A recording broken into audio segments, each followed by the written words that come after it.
વઢવાણના વાડલા ગામમાં કેનાલ બની ખેડૂતો માટે અભિશાપરૂપ।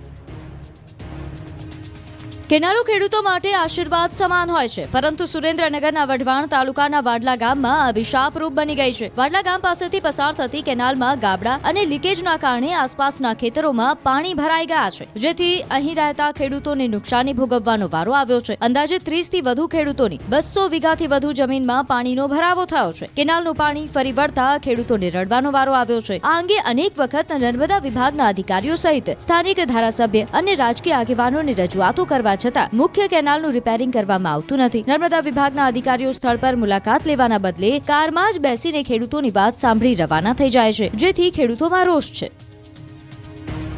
આ તરફ કોડીનારમાં માતાજીના મંદિરે દર્શન કરવા આવ્યો દીપડો। ગીર સોમનાથના કોડીનારમાં દીપડાનો આતંક દિવસે ને દિવસે વધી રહ્યો છે। આ વખતે દીપડો માતાજીના દર્શન કરવા માટે પહોંચ્યો। શહેરના જાનબાઈ માતાજી મંદિર વિસ્તારમાં દીપડો આંટા ફેરા મારતો કેમેરામાં કેદ થયો। શહેરના રહેણાંક વિસ્તારમાં દીપડો આવી જડતા લોકોમાં ભયનો માહોલ ફેલાયો। લોકો દ્વારા અને પાલિકા દ્વારા દીપડાને વહેલી તકે પાંજરે પૂરવામાં આવે તેવી માંગ થઈ રહી છે। વલસાડના ધનોરીમાં ઘર આંગણેથી દીપડો શ્વાનને ઉઠાવી ગયો। વલસાડ જિલ્લાના રહેણાંક વિસ્તારમાં દીપડાનો આતંક વધી રહ્યો છે। આ વખતે વલસાડના ધનોરી ગામમાં મોડી રાત્રે એક પાલતુ શ્વાનનો શિકાર કર્યો। આ ઘટના સીસીટીવી કેમેરામાં કેદ થઈ ગઈ। ધનેરી ગામના પટેલ ફળિયામાં એક ઘરના આંગણે પાલતુ શ્વાન બેસેલો હતો। એ દરમિયાન મોડી રાત્રે એક દીપડો બિલ્લી પગે આ ઘરના આંગણામાં પહોંચ્યો અને પાલતુ શ્વાનનો શિકાર કરી પળવારમાં જ અંધારામાં ફરાર થઈ ગયો। શ્વાન નહીં દેખાતા પરિવારે તપાસ કરતા સીસીટીવી ફૂટેજમાં શ્વાનનો શિકાર કરતા દીપડાના દ્રશ્યો સીસીટીવીમાં કેદ થયા હતા। ઘટનાની જાણ થતાં જ ગામમાં ભયનો માહોલ છવાયો હતો। આ અંગે ગામ લોકોએ વન વિભાગને જાણ કરતા વન વિભાગે પણ દીપડાને ઝડપવા જરૂરી કાર્યવાહી હાથ ધરી હતી। કાલાવડના નપાણિયા ખીજડીયા ગામે દીપડો આવતા દોડધામ મચી। જામનગર જિલ્લાના કાલાવડ પંથકમાં હવે દીપડાએ ધામા નાખ્યા છે। તાલુકાના નપાણિયા ખીજડીયા ગામે દીપડો દેખાતા દોડધામ મચી। સીમ વિસ્તારમાં દીપડો દેખાતા ગામ લોકોમાં ભયનો માહોલ જોવા મળી રહ્યો છે। આ ઘટનાના પગલે ખેડૂતો પોતાના ખેતરોમાં જતા ડરી રહ્યા છે, જેના કારણે તેમની દૈનિક પ્રવૃત્તિઓ પર અસર પડી છે। ગામ લોકોએ તાત્કાલિક ફોરેસ્ટ વિભાગને જાણ કરી હતી। માહિતી મળતા જ કાલાવડના ફોરેસ્ટ અધિકારીઓ ઘટના સ્થળે પહોંચ્યા હતા અને હાલમાં વન વિભાગની અલગ અલગ ટીમો દ્વારા દીપડાને શોધવા માટે સઘન શોધખોળ હાથ ધરવામાં આવી છે। ખૂનખાર ઝેરી સાપને સીપીઆર આપી યુવાને નવજીવન આપ્યું। બેહોશ થઈ ગયેલા માણસોને સીપીઆર આપી કોઈએ જીવન બચાવ્યું હોય તેવા બનાવો તો તમે સાંભળ્યા હશે, પરંતુ શું ક્યારેય કોઈ બેહોશ થઈ ગયેલા સાપને કોઈ માણસે સીપીઆર આપી જીવ બચાવ્યો હોય તેવું સાંભળ્યું છે?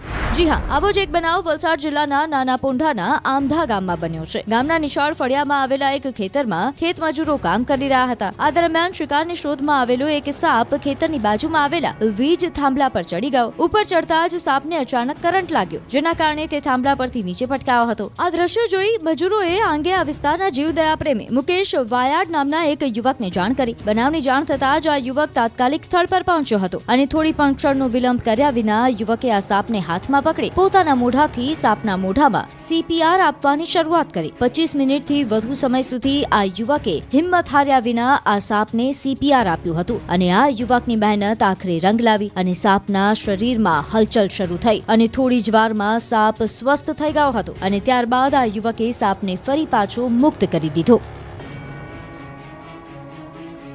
છોટાઉદેપુરના બોપા ગામે સ્મશાન ભૂમિને લઈને વિવાદ। છોટાઉદેપુરના બોપા ગામના સ્મશાન ભૂમિને લઈને વિવાદ થયો। ગામમાં કોઈ વ્યક્તિનું મોત થાય તો તેની અંતિમ ક્રિયા ક્યાં કરવી તે સવાલ ઊભો થાય છે, કારણ જે જગ્યાએ અંતિમ ક્રિયા કરવામાં આવે છે તેના ઉપર ગામના જ એક વ્યક્તિએ તેની જમીન હોવાનો દાવો કર્યો, જેને લઈ મૃતકની અંતિમ ક્રિયા માટે છોટાઉદેપુર નગરમાં બેનરો સાથે લોકોએ વિરોધ કર્યો। કલેક્ટરને ન્યાય માટે આવેદનપત્ર આપ્યું।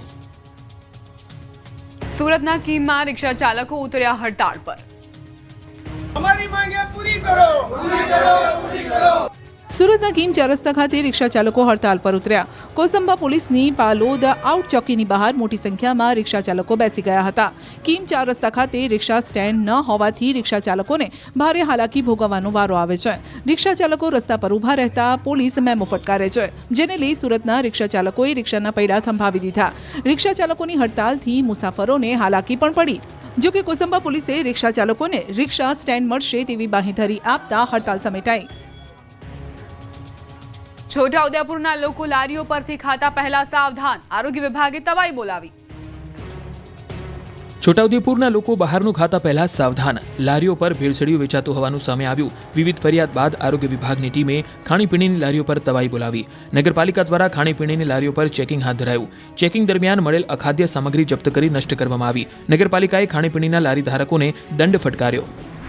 આ તરફ અંબાજીમાં ફૂડ એન્ડ ડ્રગ્સ વિભાગ દ્વારા દરોડા પાડવામાં આવ્યા. 27 સ્થળોએ ફૂડ એન્ડ ડ્રગ્સ વિભાગે ચેકિંગ કર્યું, જેમાં 60 કિલોથી વધુ બિન આરોગ્યપ્રદ જથ્થાનો નાશ કરાયો. ફૂડ એન્ડ ડ્રગ્સ વિભાગની 3 ટીમો મોડી રાત સુધી કામગીરી હાથ ધરી હતી. દારૂ મુદ્દે નર્મદાના ભાજપ અને આમ આદમી પાર્ટીના નેતાઓ આવી ગયા આમને સામને. નર્મદા જિલ્લા આપના પ્રમુખ નિરંજન વસાવાનો ભાઈ દારૂનો ધંધો કરતા ઝડપાયો હતો, જે બાદ રાજકીય માહોલ ગરમાયો છે. ભાજપના સાંસદથી લઈને સ્થાનિક નેતાઓએ આપ અને ચૈતર વસાવા પર પ્રહાર કર્યા હતા. ત્યારે નર્મદા જિલ્લાના આપ પ્રમુખ નિરંજન વસાવાએ ભાજપ જિલ્લા પ્રમુખ નીલ રાવ અને બીજા કાર્યકરો પર આક્ષેપ કર્યા. કહ્યું કે તેઓ નર્મદા જિલ્લામાં નર્મદા પોલીસને સાથે રાખીને પેટ્રોલિંગ કરાવીને આઈસર પિકઅપ ગાડીઓનું કટિંગ કરાવે છે. તો ભાજપ જિલ્લા પ્રમુખ નીલ રાવે પલટવાર કર્યો. કહ્યું કે નિરંજન વસાવા અને તેના 2 ભાઈ ગુનાહિત પ્રવૃત્તિઓ સાથે જોડાયા છે. તે ચોર પ્રવૃત્તિનો માણસ છે.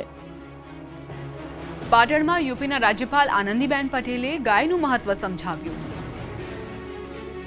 પાટણમાં હરિઓમ ગૌશાળા અને ગૌ હોસ્પિટલના લાભાર્થે શ્રીમદ ભગવત કથાનું આયોજન કરાયું છે. કથામાં ઉત્તર પ્રદેશના રાજ્યપાલ અને ગુજરાતના પૂર્વ મુખ્યમંત્રી આનંદીબેન પટેલ ઉપસ્થિત રહ્યા. આનંદીબેન પટેલે રખડતી ગાયોની ચિંતા કરી તેમણે ગાયનું મહત્વ સમજાવ્યું હતું. ગાય દોઈને દૂધ પીધું છે, માખણ ખાધું છે, છાશ પીધી છે, અને જ્યારે ગાય બસુકી જાય ત્યારે એને આપણે છોડી મૂકીએ. ગાય આપણા ઘરેથી જ મૃત્યુ પછી આપણા ઘરેથી જ જવી જોઈએ. ગાય જશે, બધું જ જશે. રાષ્ટ્રીય એકતા માર્ચ નર્મદાના પોઈચાથી ભડામ ગામ ખાતે પહોંચી. રાષ્ટ્રીય એકતા માર્ચ નર્મદાના પોઈચાથી ભડામ ગામ પહોંચી. પોઈચા ગામેથી કેન્દ્રીય મંત્રી હર્ષ મલ્હોત્રા, ઉર્જા મંત્રી ઋષિકેશ પટેલ, સહકાર મંત્રી ઈશ્વર પટેલ, શિક્ષણ મંત્રી રીવાબા જાડેજા સહિત સાંસદ મનસુખ વસાવા અને જશુભાઈ રાઠવા સહિત આગેવાનો હાજર રહ્યા. પોઈચાથી ભદામ સુધી ચાલતા આવ્યા હતા. ત્યાંથી રાજપીપળા થઈ વાવડી સુધી પહોંચ્યા હતા. કરમસદથી કેવડિયા સુધી આ પદયાત્રામાં હજારો યુવાનો જોડાયા અને ઠેર ઠેર સ્વાગત કરાયું. ભરૂચમાં દુષ્કર્મી મૌલવીનું ગેરકાયદે મકાન તોડી પડાયું. ભરૂચ જિલ્લાના અંકલેશ્વરમાં હિન્દુ મહિલા સાથે દુષ્કર્મ આચરનાર આરોપી મૌલવી અઝવદ બેમાતના ગેરકાયદેસર બાંધકામો પર વહીવટીતંત્ર દ્વારા બુલડોઝર ફેરવી દેવામાં આવ્યું. આરોપી અઝવદ બેમાતે રવિદ્રા ગામમાં આવેલ તેના મકાન, દુકાન અને મદ્રેસામાં પરવાનગી વગર ગેરકાયદેસર બાંધકામ ઊભા કર્યા હતા, જેને લઈ તંત્રને જાણ થતાં સવારથી જ ટીમ બુલડોઝર સાથે પહોંચી મૌલવીના ગેરકાયદેસર મકાન, દુકાનો, મદ્રેસાની આગળના ભાગનું દબાણ દૂર કરાયું. નોંધનીય છે કે હિન્દુ મહિલા સાથે અર્ધ બેભાન કરી દુષ્કર્મ કરવાના મામલે 10 દિવસના રિમાન્ડમાં ચોંકાવનારા ખુલાસા થયા છે. 10 દિવસના રિમાન્ડમાં વિવિધ અધિકારીઓની તપાસમાં અનેક ગેરકાયદેસર દબાણો પણ સામે આવ્યા, જેને તોડી પડાયા. જૂનાગઢમાં ગુરુ દત્તાત્રેયનો પ્રાગટ્ય દિવસ ઉજવાયો. માગશર માસની પૂનમ એટલે ગુરુ દત્તાત્રેયનો પ્રાગટ્ય દિવસ.